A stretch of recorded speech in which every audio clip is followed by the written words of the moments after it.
A forgotten Renaissance genius saw the entire universe hidden inside a single human being. This is the world of Paracelsus, a man who fused medicine with magic and science with the soul. By the end of this journey, you will understand a complete system of esoteric knowledge that dared to redefine reality itself. We will uncover how he claimed to create artificial life and why he believed every plant held a secret cure for disease.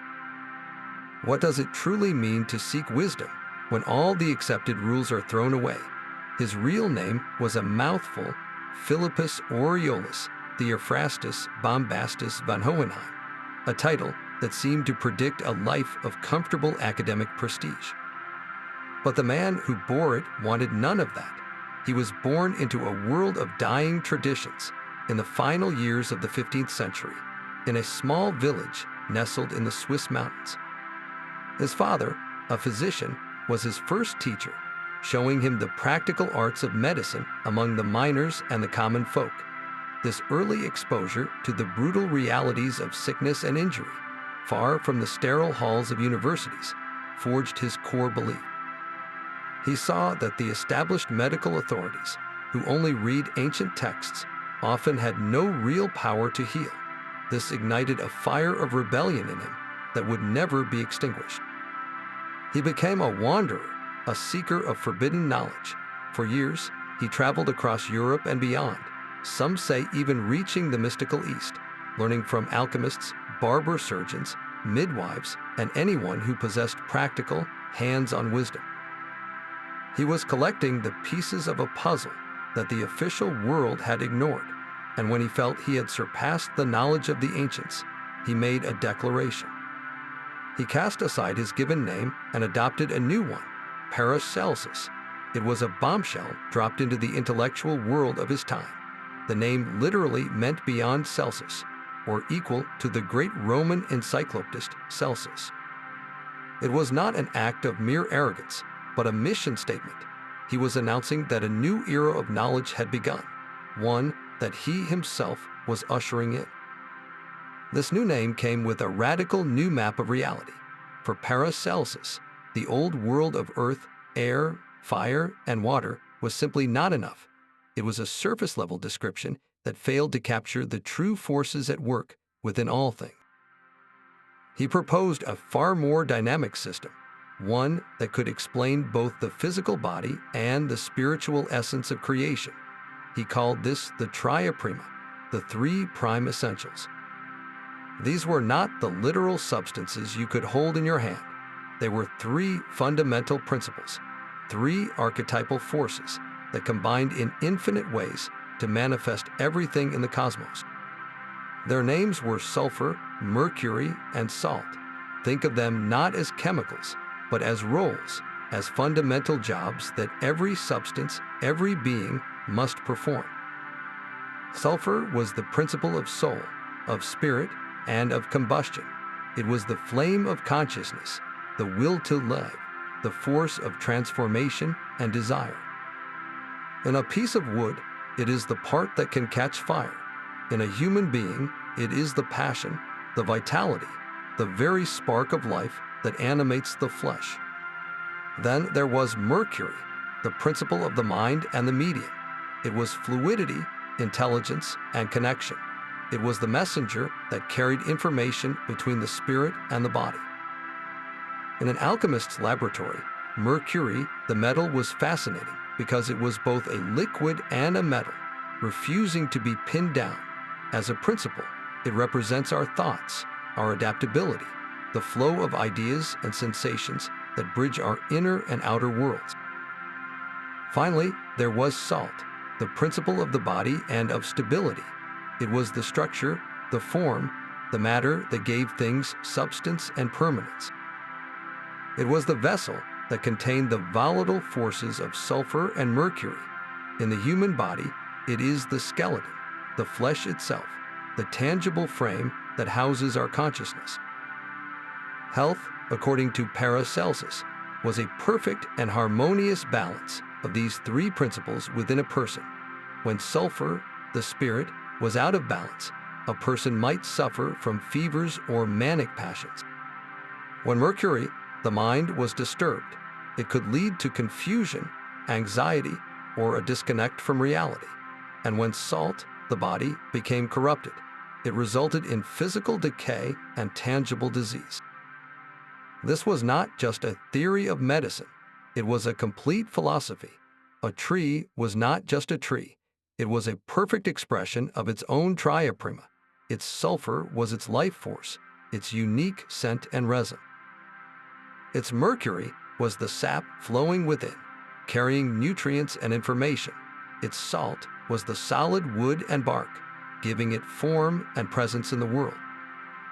This system gave Paracelsus a powerful lens through which to view the entire universe, a single key that could unlock the secrets of the stars, the earth, and the human soul.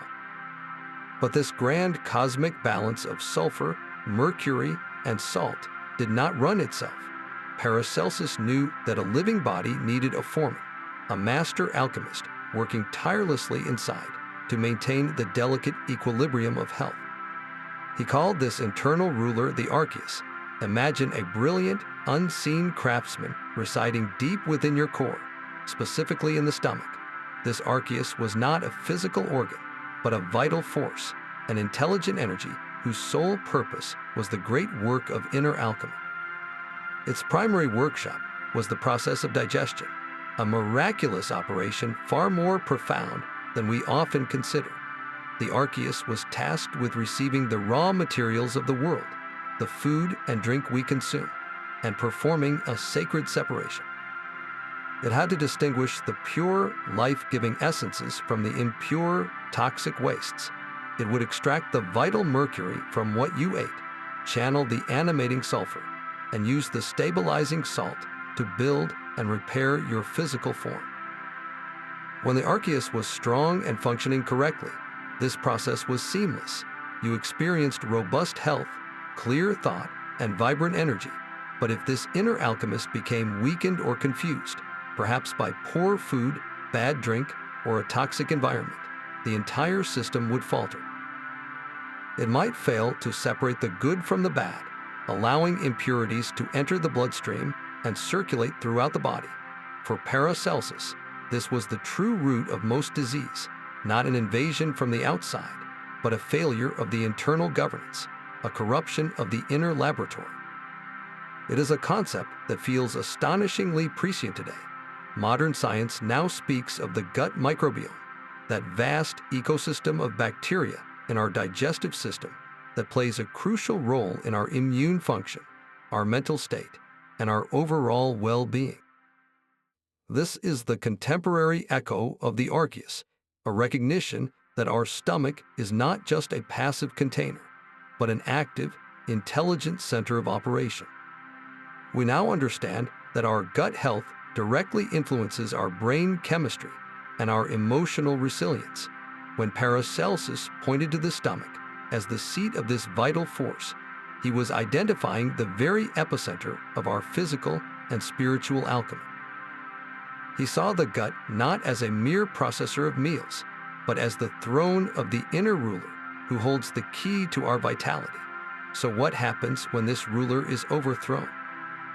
What occurs when the inner alchemist loses control of its laboratory? The consequences, as Paracelsus described them, were both strange and terrifying. This inner alchemist, the Archeus, did not work in isolation. It was part of a living, breathing cosmos where every part spoke to every other part. For Paracelsus, the entire natural world was a vast, open book written in a secret language. He called this the Doctrine of Signatures, a principle that claimed every plant, mineral, and animal carried a visible clue, a signature that revealed its hidden therapeutic purpose. The universe was not silent about its own cures. It was shouting the answers, if only one knew how to read the signs. This was the ultimate expression of his belief in a unified reality, where the macrocosm of the world and the microcosm of the human being were mirrors of one another. A plant's shape, its color, its texture, or the environment in which it grew was not random. It was a direct message about which part of the human body or which ailment it was destined to heal. The most famous example is the walnut. Crack open a walnut and look at its kernel. It is uncannily similar to the human brain, with its two hemispheres, its folds, and its creases. According to the Doctrine of Signatures, this was no coincidence. The walnut's signature was a clear indication that it held medicinal virtues for the brain, capable of treating headaches, supporting cognitive function, or calming a troubled mind. He saw the same pattern everywhere. The vibrant, red juice of the beetroot resembled blood, marking it as a remedy for blood-related disorders and a builder of vitality. The spotted leaves of the lungwort plant, which look remarkably like the surface of a diseased lung, signaled its use for treating pulmonary illnesses like bronchitis or tuberculosis. A plant with yellow flowers like celandine was thought to cure jaundice, a condition that turns the skin yellow. Even the habitat was a signature. Plants that thrived in wet, boggy areas were often seen as remedies for illnesses involving fluid retention or kidney problems because they could draw excess water out of the system. This was not mere superstition for Paracelsus. It was a logical extension of his entire philosophy. If the same cosmic principles of sulfur, mercury, and salt animated both a person and a plant, then their forms would naturally resonate. A plant that carried a strong salt signature for structure might be indicated for building bones. A plant with a volatile, fiery sulfur signature might be used to ignite a sluggish digestion or lift a depressed spirit. The Doctrine of Signatures was his practical field guide for the practicing physician alchemist. It was a way to navigate the immense pharmacy of nature without relying solely on dusty, ancient texts. It empowered the healer to go into a new land, observe the local flora, and decipher their uses based on these divine clues. It transformed medicine from a memorized tradition into a living conversation with the natural world.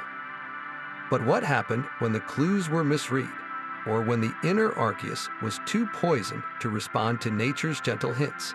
Paracelsus had an answer for that too, and it was far more potent and far more dangerous. For Paracelsus, the human body was a starry firmament in miniature, a living map of the heavens. He saw the same forces that guided the planets also flowing through our veins, an invisible celestial tide governing our health and our very essence. This was not a vague, poetic notion, but the foundation of his entire medical practice. He taught that every organ, every disease, and every medicinal herb was ruled by a specific planet. An ailment of the liver, for instance, was under the domain of Jupiter. A feverish, inflammatory condition was a clear signature of the sun's excessive influence, while a sluggish, melancholic disorder might be traced to the slow, cold nature of Saturn. His diagnosis often began not with a pulse, but with a chart of the sky, seeking to understand which celestial imbalance had manifested as physical suffering in the patient. This knowledge dictated everything. The timing of a treatment was as crucial as the remedy itself. To harvest a plant for healing the heart, one would do so under the favorable light of the sun, its ruling planet, to capture its vital essence at its most potent moment. Preparing a medicine meant aligning the alchemical process with the correct planetary hour, ensuring the final elixir was infused with the specific celestial power it was meant to channel. Even surgical procedures were planned around the phases of the moon, as he believed the body's fluids, its own inner mercury, ebbed and flowed with the lunar cycle. He saw the cosmos as a great, interconnected clockwork, and human health was its most sensitive and precious timepiece. To ignore the stars was to practice medicine blindfolded, attempting to fix a complex machine without understanding the energy that powered it. So if the body was a reflection of the heavens, and plants held signatures of their cures, what happened when the natural order was broken by a force that did not belong?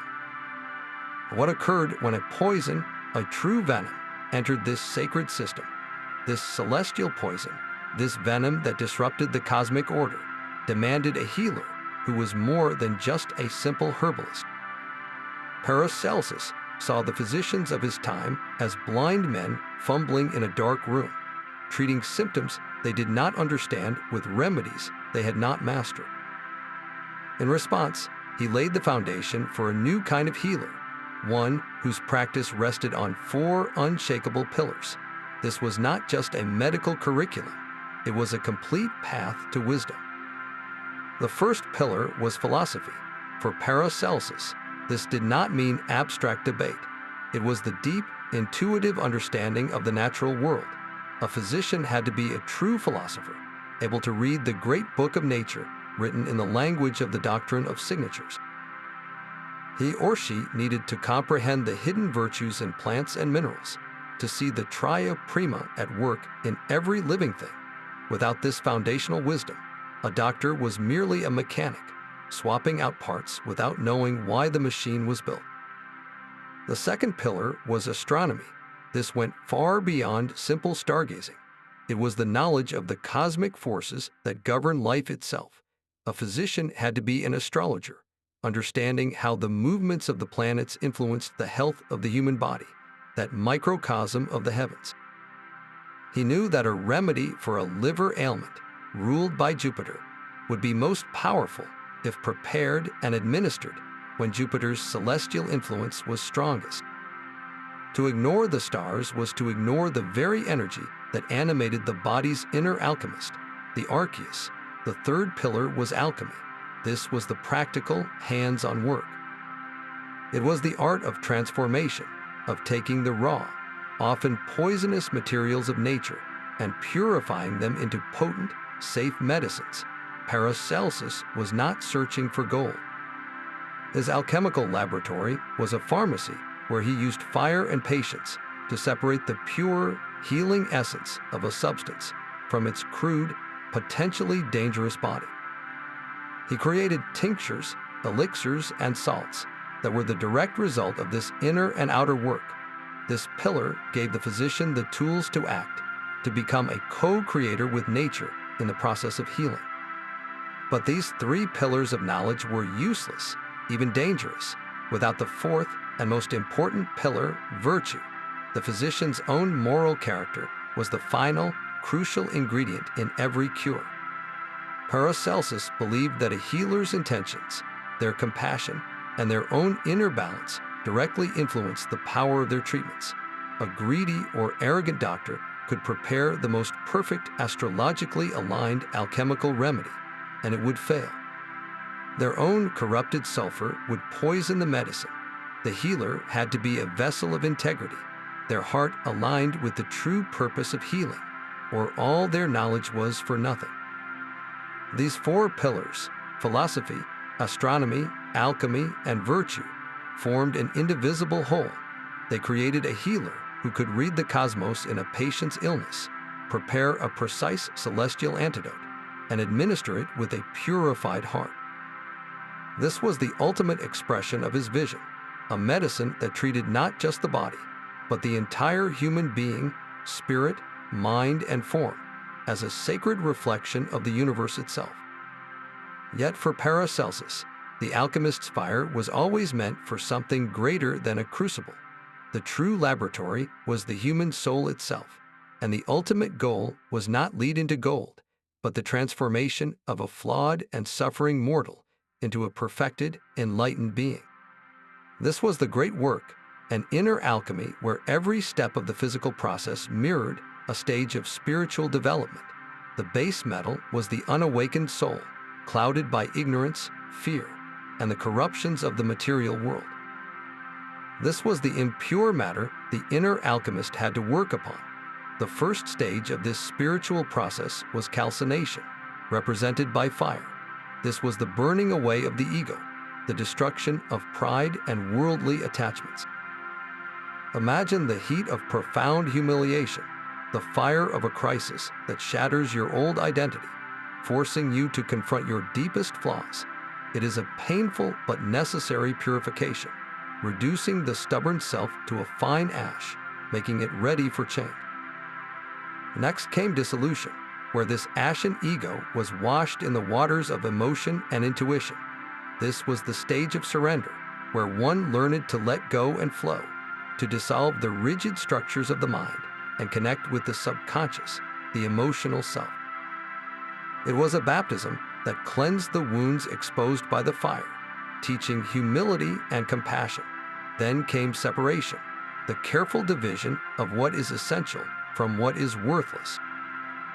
Just as the alchemist in the lab would separate the pure essence of a substance from its dross, the seeker had to learn to distinguish their true, eternal self from the fleeting desires and false identities that clung to it. This required honest self-examination, a sorting of the soul's components, keeping only what served the higher purpose. The purified elements from this separation were then subjected to conjunction, the sacred marriage. This was the union of opposites within the self, the merging of the conscious and the unconscious, the masculine and feminine principles, the soul and the spirit. It was the creation of a new, integrated being from the pieces that remained, a being no longer at war with itself. This new self then underwent fermentation, a kind of spiritual death and rebirth. It was a period of putrefaction, where the old life truly decomposed, giving way to a new, divine life infusing the soul. This was often symbolized by the pelican, a bird said to feed its young with its own blood, representing the sacrifice of the lower nature to nourish the higher. The final stages were distillation and coagulation, the refinement and solidification of this new spiritual essence. Through repeated cycles of prayer, meditation, and virtuous action, the soul was purified over and over, rising like a vapor to the divine, and then condensing back into a wiser, more resilient form. The final result was the philosopher's stone, but not a physical object. For Paracelsus, the true stone was the perfected human being, the individual who had achieved a state of enlightenment, immortality of the spirit, and the ability to perform true healing, both for themselves and for the world.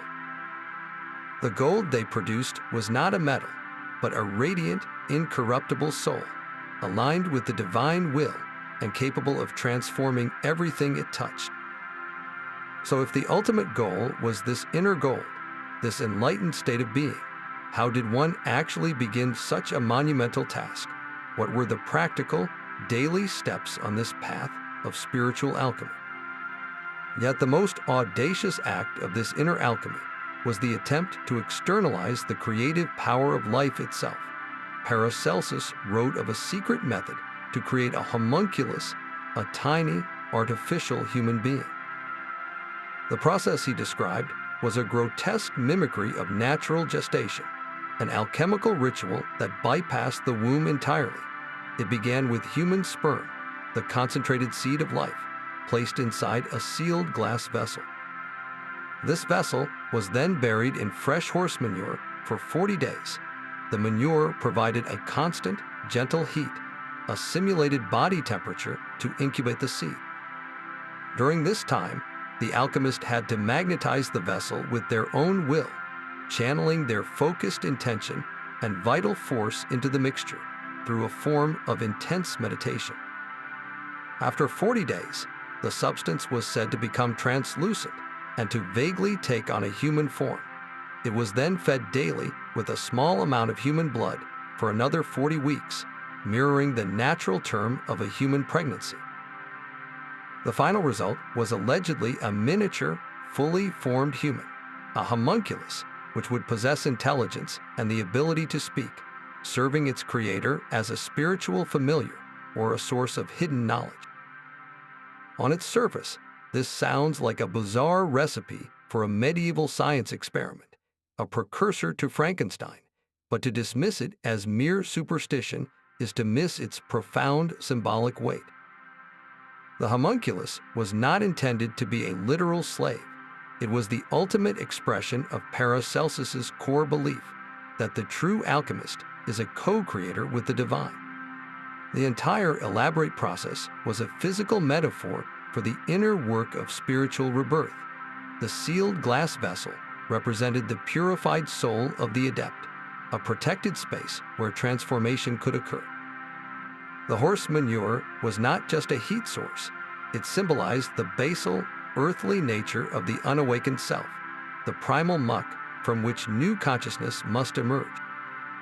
The human sperm was the seed of the higher self, the divine spark waiting to be animated, and the 40 weeks of feeding it with blood represented the sustained effort and personal sacrifice, the vital life force that must be invested to nourish a new, enlightened consciousness into being. The homunculus was the philosopher's stone made manifest in a living, thinking form, the ultimate proof that the alchemist had mastered the laws of life, not just of metals. This powerful symbol captured the imagination of Europe and echoed through the centuries. It appears in the folklore of the golem, a being shaped from clay and animated by sacred words. It is the central obsession in Johann Wolfgang von Goethe's masterpiece, Faust, where the learned doctor and his assistant Wagner strive to create a homunculus in their laboratory, a being of pure spirit trapped in a glass vial, seeking a physical form. This legacy raises a haunting question for our own time. In our modern laboratories, where scientists edit the very code of life and develop artificial intelligence, are we not pursuing our own version of the homunculus? We are still captivated by the same primal urge to understand, to replicate, and to ultimately master the mystery of creation itself. We stand, as Paracelsus did, at the threshold of a new world, holding a power we are still learning to comprehend. Beyond the physical senses, Paracelsus described an entire kingdom of life, a hidden ecology of elemental beings.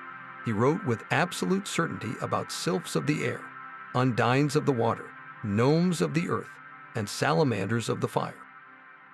These were not the fairies of children's tales, but real, intelligent entities, each a living embodiment of their respective element.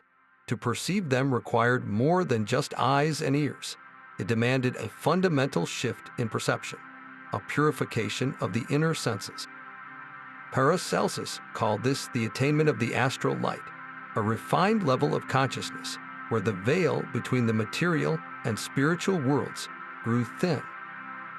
A person whose own inner sulfur, mercury, and salt were in perfect harmony could, he believed, tune their awareness to the specific vibrational frequency of these beings. It was like developing a new kind of sight, one that could perceive the consciousness inherent in a rushing wind or a still, deep pool. The sylphs were the spirits of air. Think of the feeling of a sudden, inspiring idea that seems to come from nowhere, or the invisible force that carries a bird on the wind. Sylphs were the intelligence behind these phenomena, beings of thought, communication, and mental clarity. They were said to be changeable and elusive, visible only as a shimmer in the air or a fleeting, graceful form at the corner of one's vision. To work with a sylph was to seek inspiration, to gain insight, or to understand the movements of the mind itself. Then there were the undines, the spirits of water. They inhabited every spring, river, and ocean, embodying the qualities of emotion, intuition, and the subconscious. Have you ever felt a profound sense of peace sitting by a quiet lake, or a surge of primal fear when looking into the depths of the sea? That was the presence of the undines. Paracelsus described them as deeply compassionate, often appearing in beautiful, fluid forms, and they were the guardians of the emotional and psychic realms. Connecting with an undine was a path to understanding dreams, healing emotional wounds, and accessing the deep, flowing wisdom of the heart. The gnomes were the sturdy, practical spirits of the earth. They were the consciousness within the mountain, the forest floor, and the glittering veins of ore deep underground. They represented stability, patience, and the slow, enduring processes of nature. If you have ever felt a sudden, grounding calm while walking through an ancient forest or placing your hands on solid rock, you have felt the influence of the gnomes. They were the masters of the material world, the keepers of physical secrets, and the hidden treasures of the planet. To earn their favor was to gain a deeper connection to the physical body, to understand the properties of plants and stones, and to find unshakable stability in one's life. Finally, the most potent and dangerous of all were the salamanders, the spirits of fire. They were not physical lizards living in flames, but the living intelligence of fire itself, the essence of transformation, will, and spiritual passion. The sudden flash of creative genius, the burning drive to achieve a goal, the purifying blaze of anger that clears away injustice, all these were the domain of the salamanders. To interact with them required immense inner balance, for their raw, untamed energy could easily consume an unprepared individual. Yet, for the adept, the salamanders offered the power of true alchemical change, the ability to transmute the base elements of the self into spiritual gold. For Paracelsus, these elemental beings were not separate from nature. They were nature. They were the active, intelligent agents through which the cosmic principles of the Tria Prima expressed themselves in the visible world. To learn their ways was to become a true magus, one who could cooperate with the living intelligence of the universe itself. It raises a profound question for us today, in a world we often see as disenchanted. Are these beings merely poetic metaphors, or did Paracelsus point to a layer of reality we have simply forgotten how to see? This intuitive knowledge was the very heart of his method, a source of wisdom he called the lumen naturae, the light of nature. It was not a light you could see with your eyes, but one you perceived with your soul, a brilliant, innate understanding that flowed directly from the heart of the cosmos into every prepared mind. Paracelsus held that this inner light was available to everyone, from the most educated scholar to the simplest farmer. It was the birthright of humanity, a divine spark that allowed a person to read the great book of the world without ever stepping foot in a university.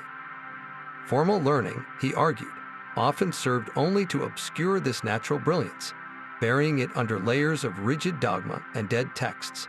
A peasant woman who knew which local herb could soothe a burn by its cool, fleshy leaf was accessing the lumen naturae. A miner who could sense a dangerous pocket of gas in the earth was using this same intuitive sense. It was the faculty that allowed one to look at a plant and, through a kind of inner resonance, understand its hidden virtues, to feel its purpose in the grand scheme of things. This was not guesswork. It was a direct, unmediated communion with the living intelligence of nature itself. Think of a moment when you have met a stranger and instantly knew you could trust them, or when you walked into a forest and felt a profound, wordless sense of peace. That flicker of immediate, non-logical understanding is a small taste of the light of nature. Paracelsus taught that by quieting the clamor of the intellect and ego, by turning inward and listening with the heart, anyone could learn to amplify this light. It would guide the hand of the healer to the correct remedy, show the alchemist the right moment to apply heat, and reveal to the philosopher the secret connections between the stars and the soul. The light of nature was the ultimate teacher, and its classroom was the entire created universe. So why, if this light is our birthright, does it feel so distant for so many of us? What dims its radiance in our modern world? The same inner light that reveals nature's secrets also points to a mystery at the very beginning of everything. Paracelsus taught that before the universe existed, before the stars were born or the elements took shape, there was only one thing, a single, unified substance containing all potential. He gave this primordial source a powerful name, the Iliaster. Imagine a state of pure, undifferentiated being, a divine chaos where all possibilities for every star, every rock, and every human soul existed in perfect, unmanifested harmony. It was the ultimate raw material of creation, the source from which the Tria Prima themselves first crystallized. The Iliaster was not a place or a time, but the original condition of all things, the cosmic womb from which reality was born. Within its boundless depths, The principles of sulfur, mercury, and salt slept in perfect equilibrium, waiting for the divine spark that would set them into motion and begin the great work of building the cosmos. This was the starting point of all alchemy and all existence, the singular point of origin for the entire manifest world. But for every beginning, there must be an end, a completion to the great cycle. Paracelsus named this final force the Kagaster. If the Iliaster is the divine seed, the Kagaster is the ultimate harvest.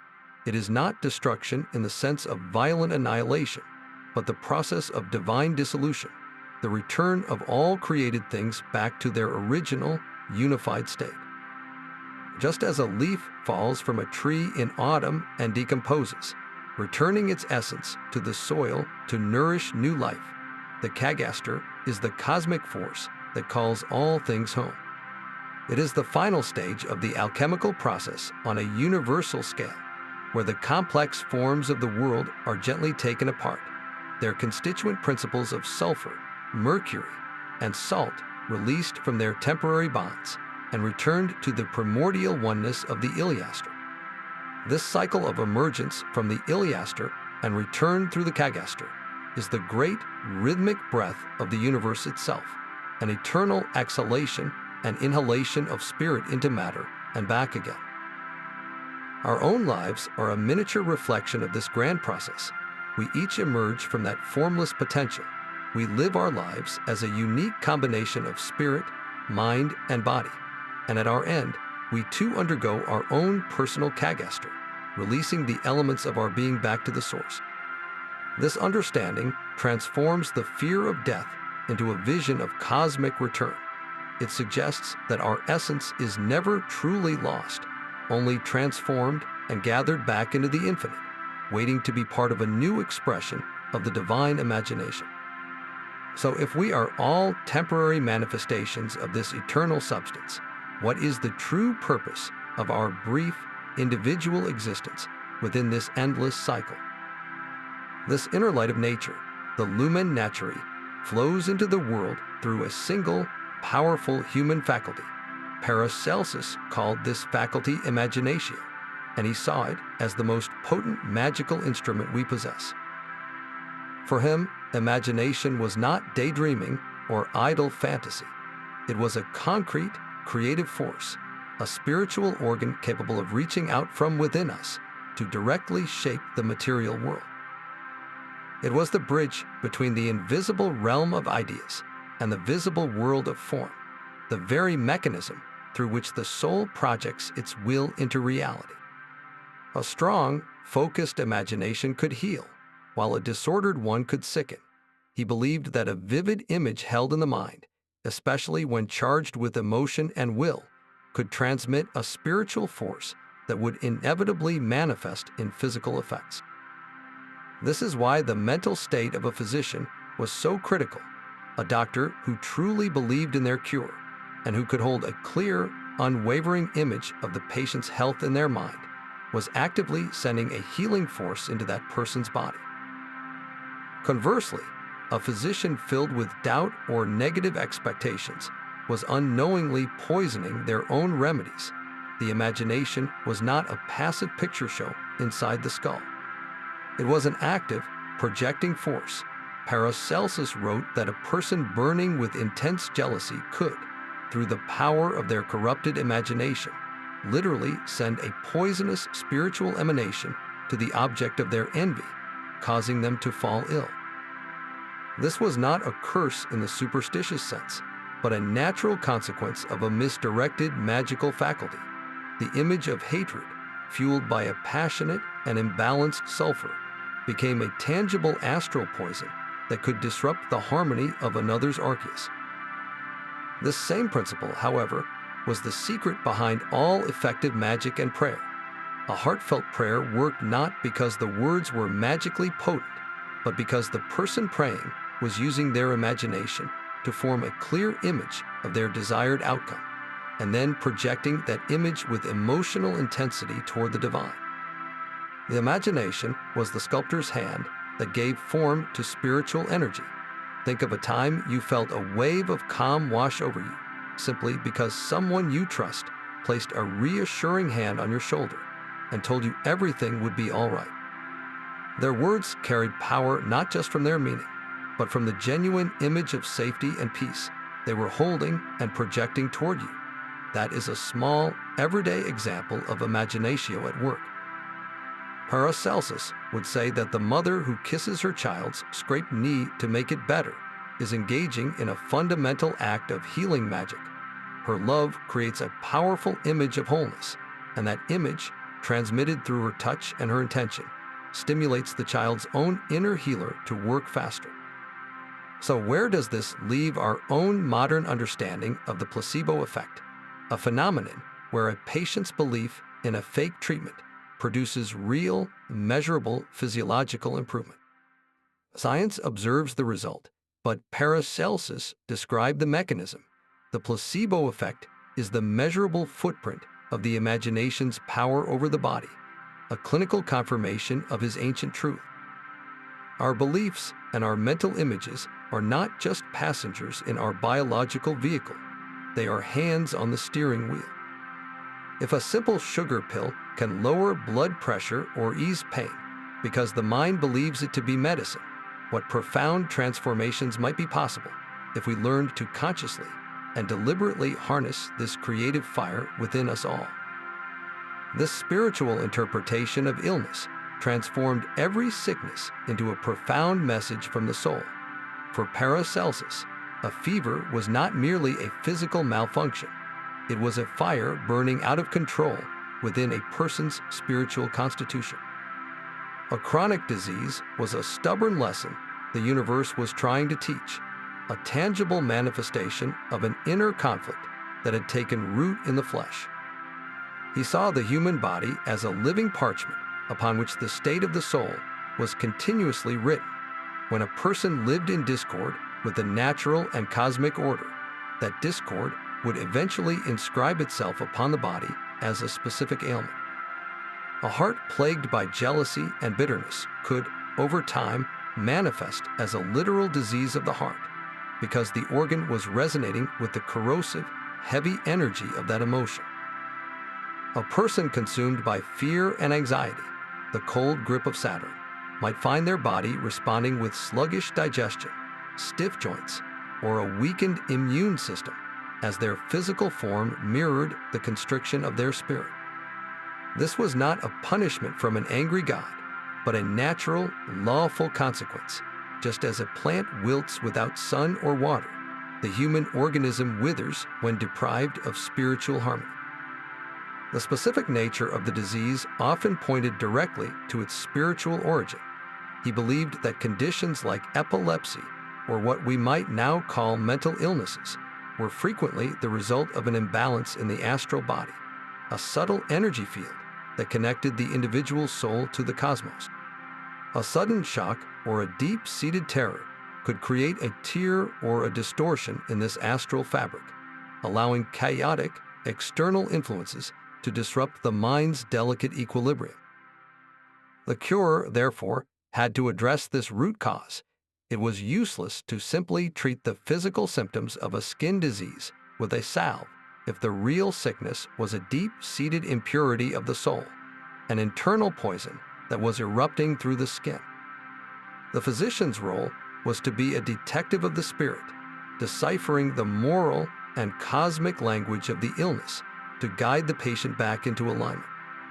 This demanded brutal honesty from both the healer and the one seeking help. A treatment would only hold if the patient was willing to confront the inner failing that had made them vulnerable to the disease in the first place. Healing became a collaborative act of spiritual purification, a realignment of the self with the stars, the elements, and the divine. So the next time you feel a physical ailment coming on, pause for a moment. Look beyond the ache or the fever and ask yourself what imbalance in your life, what unresolved conflict or stifled emotion might be seeking a voice through the only language your body knows how to speak. But this ultimate goal of the inner work, the philosopher's stone, was far more than just a symbol of enlightenment. In the hands of a true adept, it was believed to become a tangible, radiant substance, the supreme medicine for all of creation. Paracelsus and the alchemists called this perfected essence the azoth. This was not a simple tincture or a common elixir. It was the physical embodiment of the purified self, the final result of the great work made manifest in a form you could hold. Imagine a brilliant, ruby-red crystal or a heavy, silvery liquid metal that was paradoxically warm to the touch and seemed to contain its own inner light. This was the azoth, the universal panacea. A single drop of this substance, according to the texts, could transmute a mass of lead into the purest gold, not for wealth, but as a demonstration of its power to perfect base matter. Yet its true purpose was infinitely more profound. The azoth was the ultimate healing agent. A minute dose dissolved in wine was said to cure any disease, rebalancing the Tria Prima within the body instantly and restoring the Archeus to its full sovereign power. It could mend broken bones in days, purge the system of any poison, and reverse the effects of aging, granting the individual a long and vibrant life. But its power did not stop at the physical form. The azoth was also a spiritual medicine. Inhaling its faint, ethereal vapor was believed to illuminate the mind, granting immediate access to the lumen naturae, the light of nature. It could heal emotional wounds and psychic fractures, bringing the soul into a state of perfect harmony with the cosmic order. This is why the search for the stone was never truly about riches. It was the quest for the one thing that could make the human being whole, curing the fundamental sickness of existence itself, which is separation from the divine source. The alchemist who achieved the azoth became a true physician of the world, possessing the means to heal not just people, but plants, animals, and even the land itself, becoming a conduit for the restorative power of the Iliastra. The laboratory gold was merely proof that the inner gold had been attained. So the next time you hear of the philosopher's stone, remember it is not a mythical treasure chest, but a metaphor for the highest potential of the human spirit, a potential so potent it was said to crystallize into a medicine capable of healing reality itself. He lit the fire himself in a public square in Basel before a stunned crowd of students and professors. The flames consumed the revered texts of Avicenna and Galen, the unassailable medical Bibles of the ancient world. This was not an act of wanton destruction, but a declaration of war against an entire system of thought he viewed as corrupt and obsolete. Paracelsus was not merely a reformer, he was a revolutionary, and his methods were designed to shatter the foundations of academic medicine. His public burning was a calculated symbol, a statement that true knowledge came from experience with nature, not from the blind worship of a 1,000-year-old book. He argued that these ancient authorities, for all their prestige, had never actually handled a medicinal herb or set a broken bone in the way he had during his decades of travel. Their wisdom was secondhand, filtered through generations of scribes, and it was killing patients. This was just the beginning of his assault on the establishment. In an age where Latin was the sacred language of scholars and clerics, the key that locked knowledge away from the common person, Paracelsus did the unthinkable.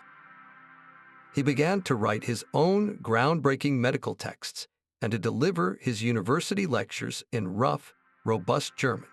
This was perhaps his most radical and enduring reform. By choosing the vernacular, he was tearing down the walls of the ivory tower. He believed medical knowledge was a public trust, a vital tool that should be in the hands of every barber surgeon, every midwife, and every literate farmer. He insisted that a simple man who knew the local herbs through practical experiment was a better physician than a university graduate who could only recite Galen in flawless Latin. His contemporaries were horrified. They saw him as a barbarian, a bombastic and arrogant charlatan who was vulgarizing a noble profession.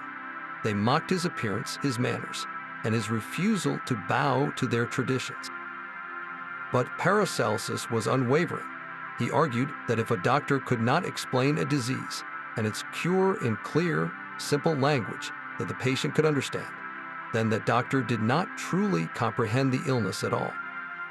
His vernacular writings became a seed planted in the common soil of European thought that would eventually help to germinate a new, empirical approach to science. This was a man willing to stand alone, to burn every bridge behind him, all for the sake of a single, unshakable truth, that wisdom must serve life, not the other way around. The flames of rebellion Paracelsus ignited did not die with him. They smoldered in the pages of his forbidden books, waiting for the right moment to erupt into a new and even more mysterious movement. Decades after his death, his unorthodox ideas became the spiritual fuel for one of history's most enigmatic brotherhoods, the Rosicrucians. The anonymous manifestos that announced their existence to early 17th century Europe were saturated with the language of Paracelsian thought. When the Fama Fraternitatis surfaced in 1614, describing a secret order of enlightened adepts possessing incredible healing powers and universal wisdom, it was describing the ideal Paracelsian physician. The central figure, Christian Rosenkreuz, was portrayed as a traveler who journeyed to the East seeking knowledge, a clear echo of Paracelsus's own legendary wanderings. The manifestos called for a reformation of all learning, a direct parallel to Paracelsus's burning of the ancient texts, demanding that knowledge be grounded in direct experience and a renewed study of nature. The Rosicrucian promise of a universal medicine, the Pansophia, was the Azoth rebranded, the same dream of a panacea that could heal the spiritual and physical divisions of a fractured world. They envisioned a future where the true healer, guided by the light of nature, would diagnose illnesses by reading the stars and prepare alchemical remedies that treated the soul as much as the body. This was not a new invention. It was the four pillars of Paracelsian wisdom repackaged for a new age, a secret society dedicated to fulfilling the revolution he had started in public. The connection was so profound that many early readers believed Paracelsus himself was the true founder, the hidden adept behind the Rosicrucian veil. His radical synthesis of alchemy, astrology, and medicine provided the very bones upon which the Rosicrucian body was built, transforming his solitary crusade into a collective, underground current that would flow through Western esotericism for centuries to come. What began as one man's defiant stand against an unyielding establishment had now become the secret doctrine of an invisible college, a testament to the enduring power of his vision. This invisible current of Paracelsian thought did not simply vanish after the Rosicrucian fervor faded. It flowed like a subterranean river, resurfacing in the most unexpected places to nourish new forests of esoteric belief. A humble German shoemaker named Jacob Boehme, who had never read a single line of Paracelsus in the original, experienced a series of profound visions that eerily echoed the master's core ideas. Boehme described a divine reality emerging from a primordial ungrund, a groundless abyss that perfectly mirrors the concept of the Iliaster. From this divine source, he saw a dynamic interplay of forces, a struggle of opposites that gave birth to the world, a process deeply reminiscent of the alchemical separation and conjunction of the Tria Prima. Boehme's entire system, born from direct mystical experience, felt like a spiritual confirmation of the very principles Paracelsus had tried to map in the physical world. The river of influence widened dramatically in the late 19th century with the formidable Helena Blavatsky and her Theosophical Society. Blavatsky was a voracious synthesizer of ancient wisdom, and she found in Paracelsus a crucial precursor for her own ambitious system. She and her followers explicitly adopted his idea of the astral body, that subtle, energetic duplicate of the physical form which serves as the vehicle for consciousness during sleep and after death. Theosophy expanded this into a complex anatomy of invisible sheaths and planes, but the foundational concept of a bridge between matter and spirit was pure Paracelsus. They also embraced his vision of the elemental kingdoms, describing in intricate detail the devas and nature spirits that invisibly tend to the forces of nature, seeing them as evolutionarily advanced beings rather than simple sprites. Most importantly, Theosophy took the Paracelsian ideal of the enlightened physician and universalized it. The adept or Mahatma in Blavatsky's teachings was the ultimate fulfillment of the four pillars, a being who had mastered philosophy, astronomy, alchemy, and virtue to become a conscious agent of cosmic evolution. The theosophical quest for a universal brotherhood of humanity was, in essence, the social and global application of the Azoth, an attempt to create a healing medicine for all of civilization. This legacy did not stop there.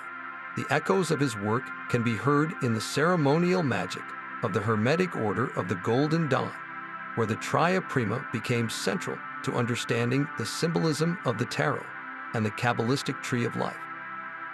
You can find it in the writings of Carl Jung, who saw in alchemy a profound map of the individuation process, the journey toward psychological wholeness that Paracelsus had described as the creation of the inner philosopher's stone.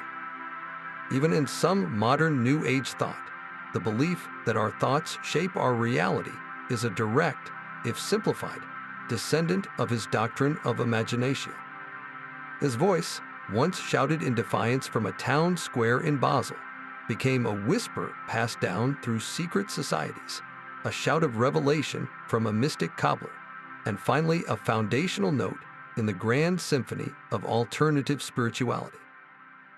His true legacy is not a fixed set of doctrines, but a perennial invitation to see the universe as a living, intelligent, and ultimately magical whole.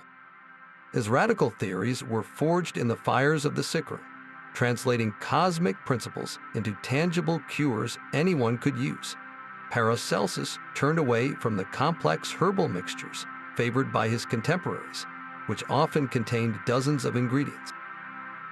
He argued that this polypharmacy only confused the body's inner alchemist, the Archeus.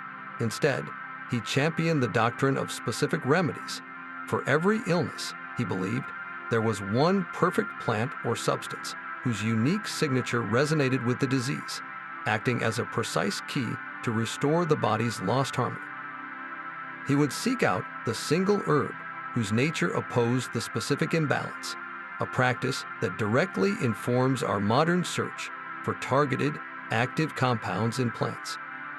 He famously used the herb comfrey, which he called knit bone, for mending fractures. Its signature was its incredible resilience and the sticky, mucilaginous juice inside its leaves and roots, which he saw as a powerful salt principle that could literally glue broken bones back together.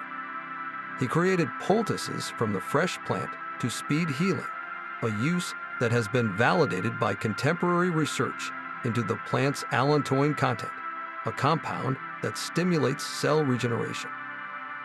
For heart ailments, he turned to hawthorn berry, recognizing its affinity for the cardiovascular system long before science understood its flavonoids and procyanidins, which are known to support blood flow and strengthen the heart muscle. His approach was a form of spiritual and physical matching, connecting the macrocosm of the plant directly to the microcosm of the diseased human organ. Yet his most enduring and controversial contribution to practical medicine was his fearless use of chemistry. Paracelsus is often called the father of toxicology because of his defiant motto, "The dose alone makes the poison." He saw that the very substances which could kill a person in large amounts, like mercury or arsenic, could become powerful medicines when prepared alchemically and administered in minute, precise quantities. His goal was not to poison, but to transform.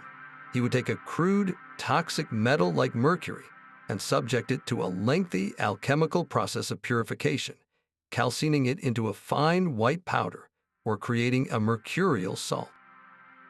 This was not mere superstition. It was proto-chemistry, an attempt to remove the crude, poisonous body of the substance and isolate its pure, therapeutic spirit. He used these carefully prepared minerals to treat conditions like syphilis, arguing that a disease of such a violent, corrosive nature required an equally potent, metallic remedy to combat it. This philosophy of using potentized substances, even toxic ones, laid the essential groundwork for modern chemotherapy and homeopathy. His most famous chemical creation was laudanum, a tincture of opium that he hailed as his greatest stone of immortality. He did not simply mix raw opium into wine, however. He prepared it as an alchemical tincture, dissolving the opium sap in alcohol, and then subjecting it to cycles of heating and cooling, believing this process unlocked its highest medicinal virtue.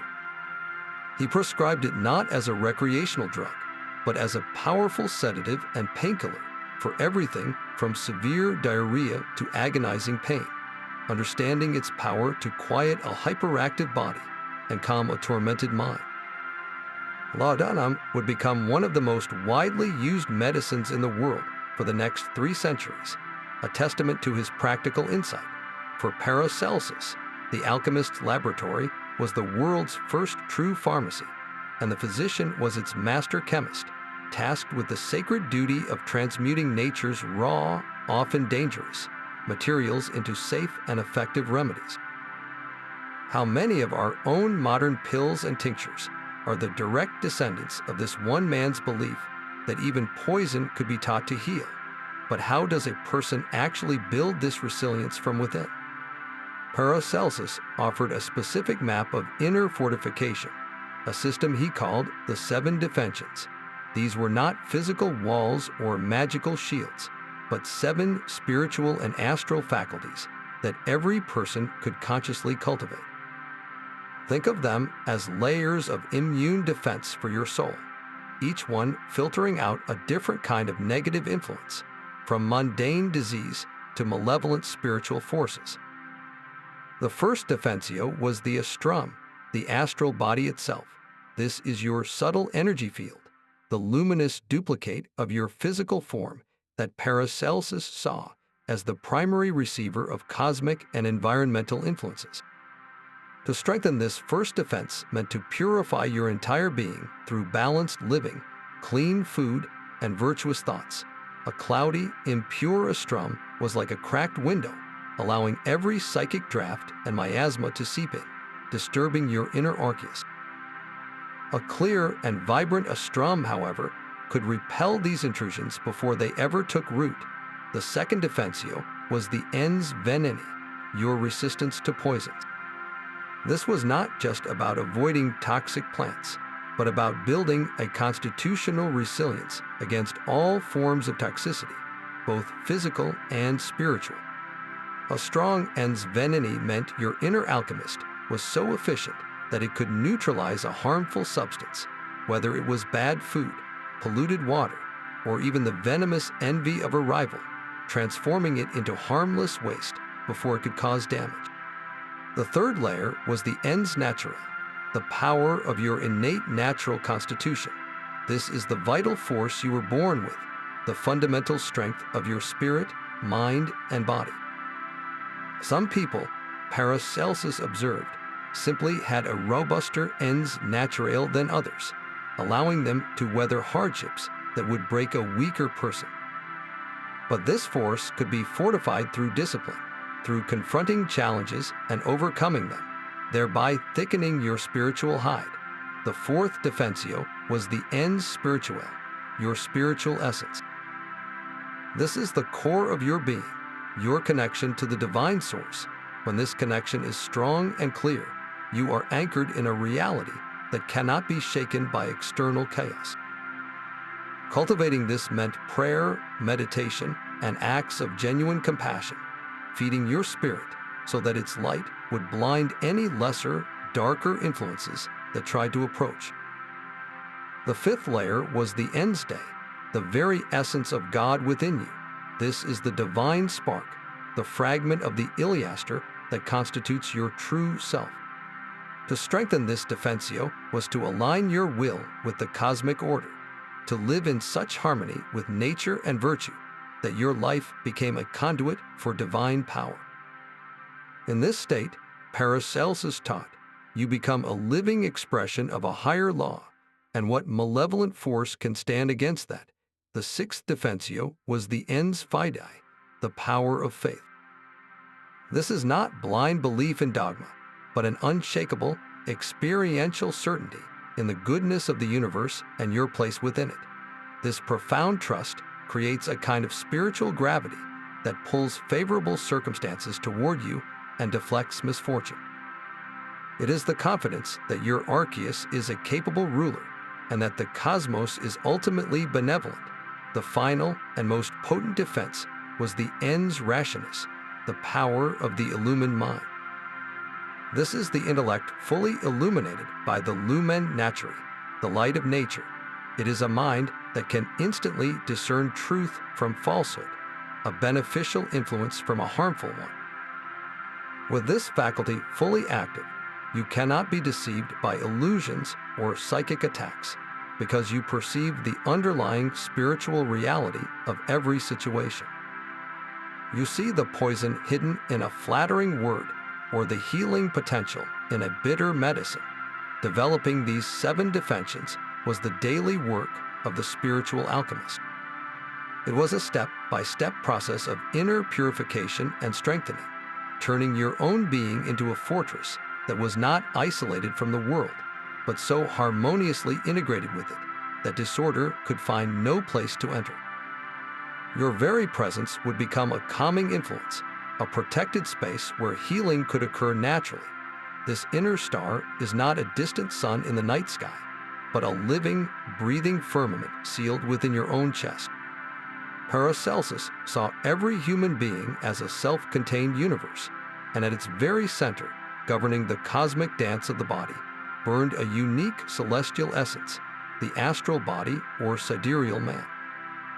This was your personal star, the divine spark of the Iliaster that fell into you at the moment of your birth, a perfect imprint of the heavens as they were at that exact instant.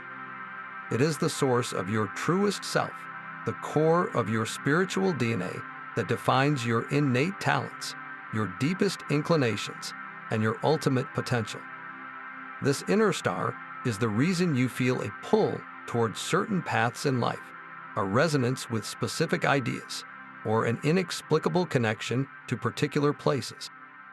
It is the celestial blueprint that your earthly life is meant to follow and express.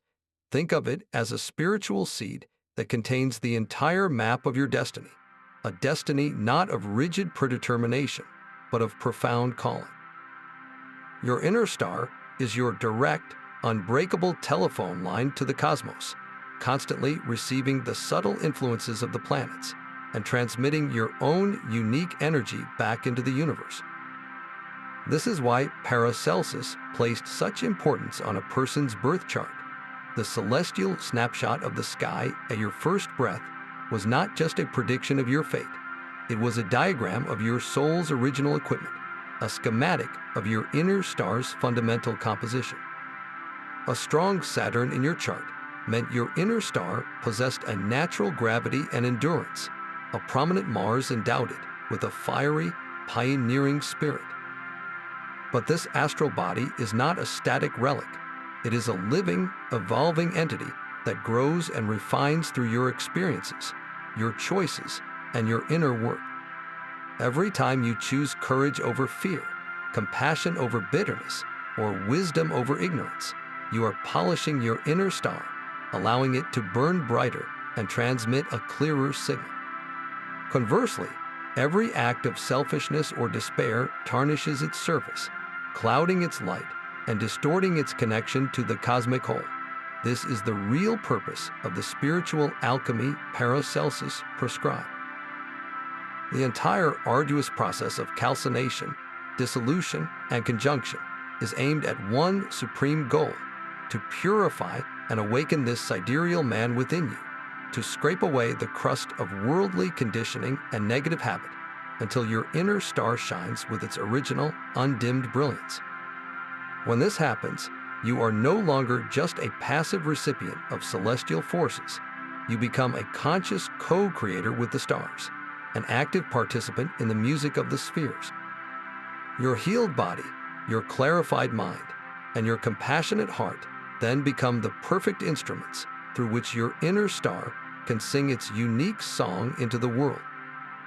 So the next time you gaze up at a sky full of stars, remember that you are not looking at something separate from yourself.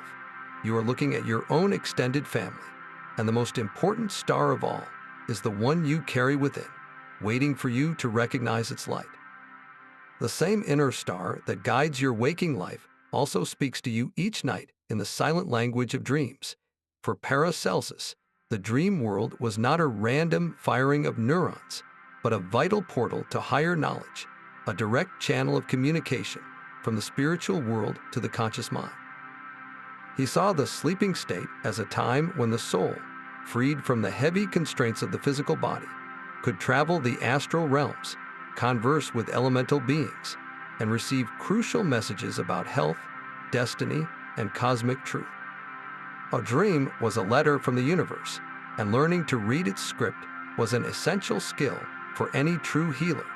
He believed that many illnesses, long before they manifested as physical symptoms, would first appear as vivid, recurring images in a person's dreams.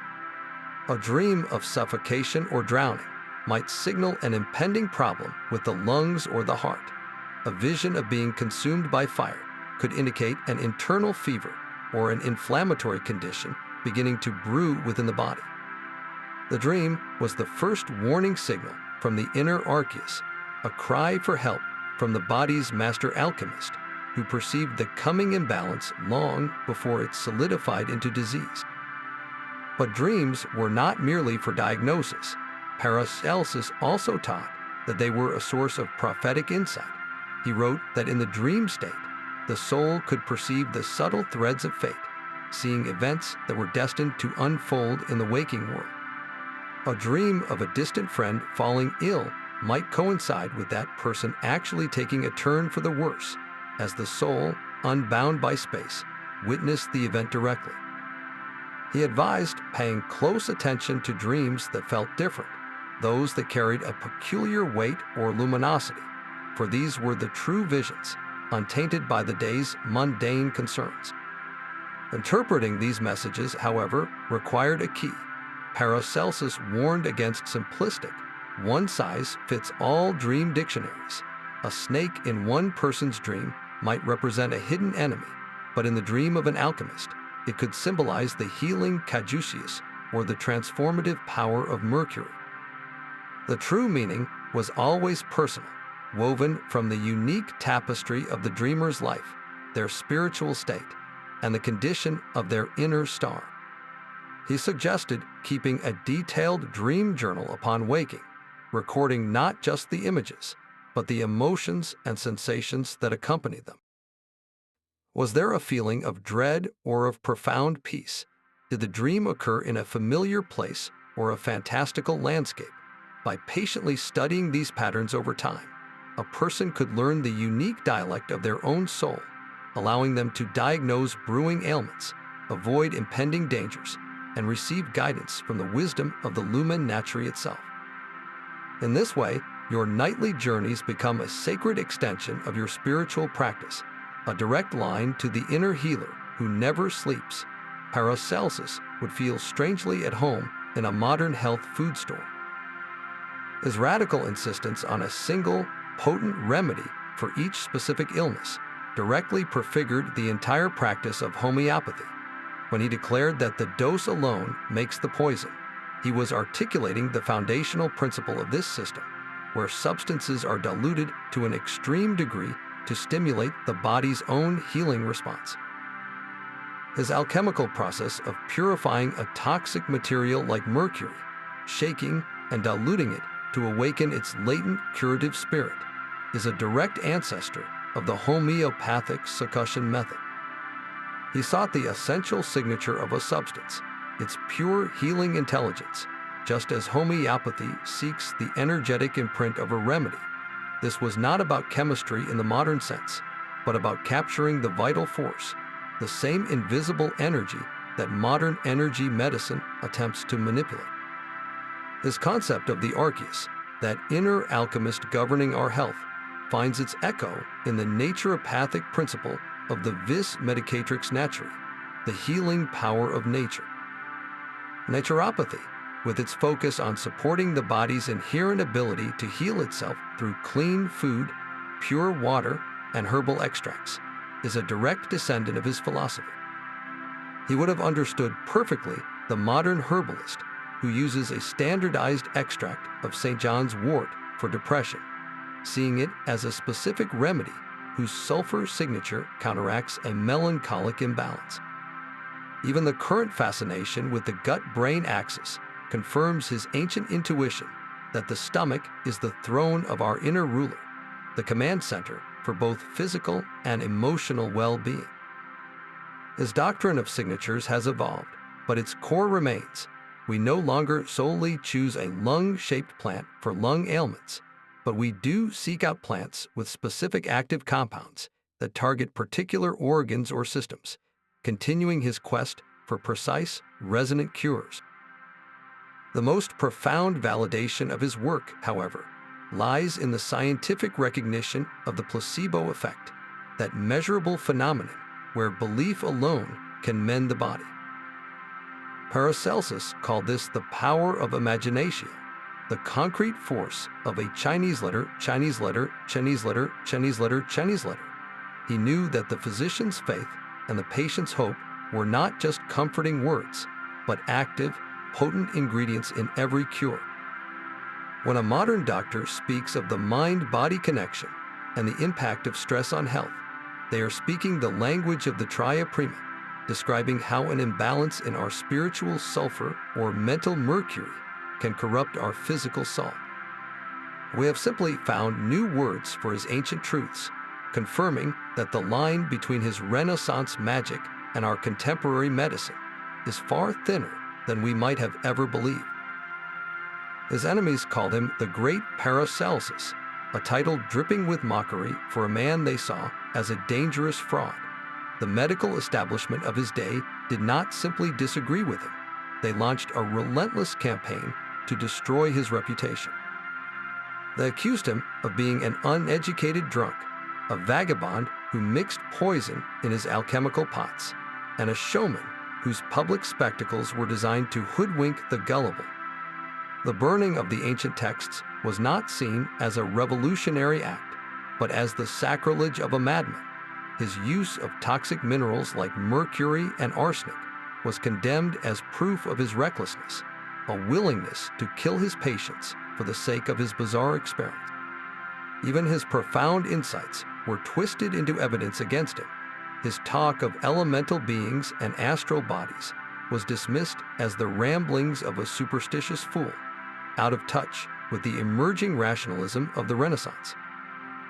From their perspective, he was the ultimate charlatan, a man who replaced established, time-honored knowledge with a chaotic blend of magic, mysticism, and dangerous chemicals. These criticisms have echoed for centuries, often reducing his legacy in mainstream history to a colorful footnote, a cautionary tale about the dangers of unorthodox thinking. Modern skeptics point to the same elements, questioning how a man who spoke of homunculi and sylphs could possibly be taken seriously as a founder of modern medicine. They see a contradiction that cannot be resolved, a mind hopelessly split between proto-science and medieval fantasy, but this view fundamentally misunderstands the very core of his work. Paracelsus did not live in a world where science and spirituality were separate domains. For him, the physical and the spiritual were 2 pages of the same book, and to read one without the other was to remain illiterate. His homunculus was not a literal recipe, but a profound allegory for spiritual rebirth. His elemental beings were not childish fantasies, but a sophisticated attempt to describe the living, conscious intelligence he perceived within nature itself, a concept that finds a strange parallel in modern Gaia theory, which sees the Earth as a single, self-regulating organism. The reassessment of Paracelsus by modern scholarship is not about proving his every idea correct, but about recognizing the revolutionary framework he established. Historians of science now acknowledge that his defiant turn to experiment and direct observation helped pry open the door to the scientific method. His insistence on using specific, targeted remedies moved medicine away from complex, often useless mixtures and toward a more precise understanding of cause and effect. His work with minerals, for all its dangers, laid the foundation for chemotherapy and the entire field of toxicology, proving that context and dosage are everything. Perhaps his greatest contribution, now being fully appreciated, was his holistic vision in an age of increasing specialization, where a cardiologist may have little to say to a psychiatrist. Paracelsus reminds us that the human being is an indivisible whole, a microcosm where body, mind, and spirit are in constant, dynamic conversation. The ailments of one inevitably become the ailments of the others. The physician who treats only the physical symptom is like a gardener who paints a dying leaf green while the root rots unseen. So the next time you hear his name, remember that the line between genius and madness is often drawn by the very establishments they seek to overthrow. The real question is not whether he was right about every detail, but whether we have the courage to embrace his unifying vision, to see the world not as a dead machine, but as a living, magical whole waiting for us to learn its language once more. Paracelsus left behind a cosmos in miniature, a complete system where every star in the sky and every cell in the body spoke the same divine language. His legacy is not a collection of dusty remedies or bizarre recipes, but a breathtakingly unified vision of reality. He refused to accept the artificial boundaries we so often place between science and spirituality, between the physical and the magical. For him, the physician had to be an alchemist, the alchemist an astrologer, and the astrologer a philosopher of virtue. This fearless synthesis is his most profound gift to us, a timeless model for anyone who seeks true wisdom. It reminds us that understanding rarely fits into neat academic boxes. Real knowledge demands that we wander, that we question authority, and that we dare to look at the world with fresh eyes, ready to see the connections everyone else has missed. He teaches us that the path to enlightenment is not found by following a single, well-trodden road, but by building bridges between all of them, creating a personal map of the whole territory. In an age of overwhelming specialization, his voice echoes across the centuries, urging us to become whole again, to remember that the universe is a living, intelligent conversation, and we are meant to be active participants in its magic. The final lesson of Paracelsus is that the greatest discoveries always lie just beyond the edge of the accepted map, waiting for those brave enough to step into the unknown.